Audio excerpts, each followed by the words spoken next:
और चलिए अब खबरें देखेंगे विस्तार से। लखनऊ के अकबर नगर में अवैध निर्माण हटाने का काम पूरा हो चुका है और अब मलबा हटाने का काम शुरू कर दिया गया है।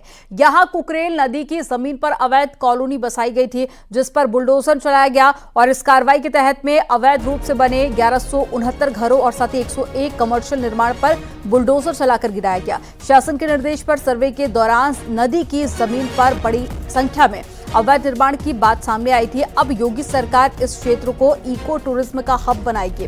अब लखनऊ के चिड़ियाघर को भी इसी जगह पर शिफ्ट किया जाएगा। सीएम योगी आदित्यनाथ ने कुकरेल नदी के पुनर्जीवन के लिए हाईकोर्ट से लेकर सुप्रीम कोर्ट तक लड़ाई लड़ी। अब सीएम के प्रयासों का असर दिखा और कोर्ट ने भी योगी सरकार की कार्रवाई को सही माना। अब अवैध निर्माण को पूरी तरह से जमींदोज कर दिया गया है और प्रभावित लोगों के पुनर्वास की व्यवस्था भी कर दी गई है।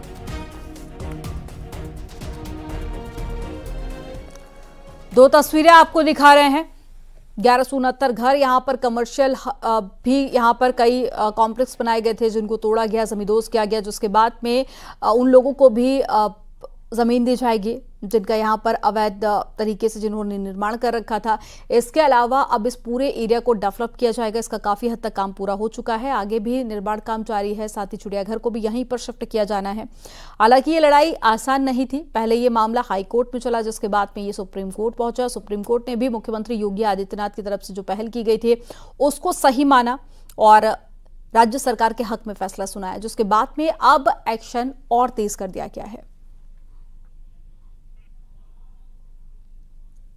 अकबर नगर, ये एक था अकबर नगर हम इसलिए कह रहे हैं क्योंकि मुख्यमंत्री योगी आदित्यनाथ की मंशा और उनके दृढ़ निश्चय का ही असर है कि मुख्यमंत्री योगी आदित्यनाथ ने हाईकोर्ट से लगाकर सुप्रीम कोर्ट तक लंबी लड़ाई लड़ी और अवैध रूप से बने इस अकबर नगर को पूरी तरीके से अब अवैध अतिक्रमण को हटा दिया गया है। तो ऐसे में यहाँ पर तमाम जो पहले पिछली सरकारों में अवैध रूप से निर्माण हो गए थे, कॉम्प्लेक्स बन गए थे और यहाँ पर तमाम तरीके के जो निर्माण हुए उनको अब मुख्यमंत्री योगी आदित्यनाथ की मंशा का ही असर है कि पूरी तरीके से हटाया गया। इस अकबर नगर के क्षेत्र में अवैध रूप से 1169 आवास बने थे और 101 कमर्शियल निर्माण हुए थे। इस अकबर नगर में मुख्यमंत्री योगी आदित्यनाथ की मंशा यह है कि ये जो कुकरेल का क्षेत्र है, जो कुकरेल की नदी है, इसे पुनर्जीवित किया जाए, जो कि अपने अस्तित्व को खो रही है, इसे बेहतर किया जाए। और इसके अलावा इस अकबर नगर के जो बेतरतीब बसा हुआ था, अवैध रूप से बसा हुआ था, यहाँ पर सुनियोजित तरीके से सरकार तमाम विकास के काम कराएगी। इस पूरे क्षेत्र को इको टूरिज्म के हब के रूप में योगी सरकार स्थापित करेगी। मुख्यमंत्री योगी आदित्यनाथ ने अकबर नगर जो कि अवैध निर्माण इस पूरे क्षेत्र में रहे, इस अवैध निर्माण के लिए मुख्यमंत्री योगी आदित्यनाथ की सरकार ने हाईकोर्ट से लेकर सुप्रीम कोर्ट तक लंबी लड़ाई लड़ी और हाईकोर्ट और सुप्रीम कोर्ट दोनों ने मुख्यमंत्री योगी आदित्यनाथ के फैसले को सराहा और अब अकबर नगर पूरी तरीके से ध्वस्त हो चुका है और यहाँ पर मुख्यमंत्री Yogi Adityanath eco tourism hub बनाने की तैयारी कर रहे हैं। लखनऊ के चिड़ियाघर को यहाँ पर स्थापित किया जाएगा, यहाँ कुकरेल नदी पुनर्जीवित की जाएगी। ये मुख्यमंत्री योगी आदित्यनाथ की मंशा है। कैमरामैन उपेंद्र के साथ संकेत मिश्रा, न्यूज 18 लखनऊ।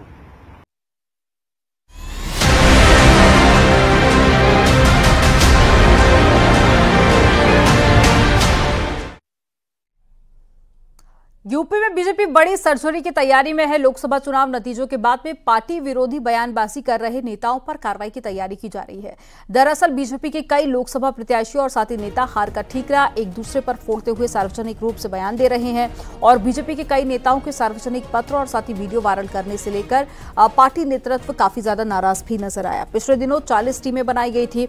इन टीमों को रिपोर्ट बनाने की जिम्मेदारी भी दी गई थी। अब तक पश्चिमी यूपी, बुंदेलखंड, पूर्वांचल, बहराइच और साथ ही सीतापुर के नेताओं को चिन्हित किया गया है।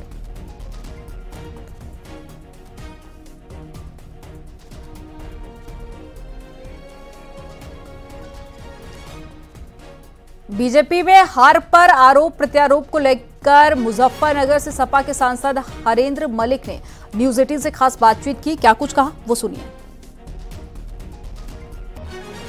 कभी हमने हारने के बाद इस तरह बयानबाजी नहीं की, ना जीतने के बाद की। आपको आज भी मैं कोई बहुत अति उत्साहित नहीं दिख रहा हूँ और कल भी साधारण था, आज भी साधारण। एक बात बिल्कुल ईमानदारी से बताइएगा कि वोटिंग से पहले जब आप चुनाव प्रचार कर रहे थे सरदना में, संगीत सोम से आपकी मुलाकात हुई थी?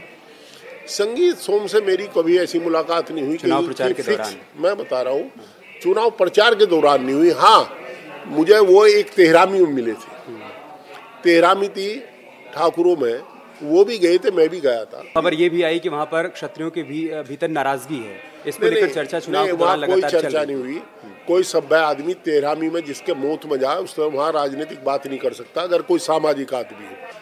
नहीं, संगीत सोम ने अपनी पार्टी की मदद की। अगर संगीत सोम मेरी मदद कर देता, उसकी गलती है, उसे मदद कर देनी चाहिए थी। जो बुराई आज मिल रही है कल मिलती तो मैं 1 लाख से जीत जाता। तो खबर तो आ रही है कि बीजेपी कार्रवाई कर सकती है पश्चिम उत्तर प्रदेश के बीजेपी के 2 नेताओं को। वो बीजेपी का मामला में तो चारा दोनों काट दे, मुझे क्या फर्क पड़े।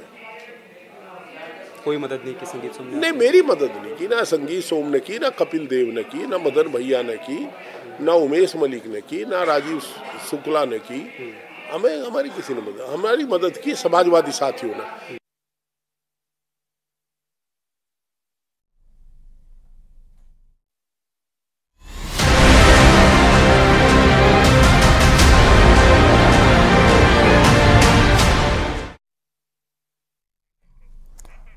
प्रधानमंत्री नरेंद्र मोदी किसानों को एक और बड़ा तोहफा देने की तैयारी कर रहे हैं। माना जा रहा है कि आज शाम को प्रधानमंत्री मोदी की अगुवाई में होने वाली कैबिनेट मीटिंग में न्यूनतम समर्थन मूल्य यानी कि एमएसपी बढ़ाने पर फैसला हो सकता है। रबी की फसलों पर एमएसपी में इजाफे को लेकर केंद्र कोई निर्णय ले सकती है।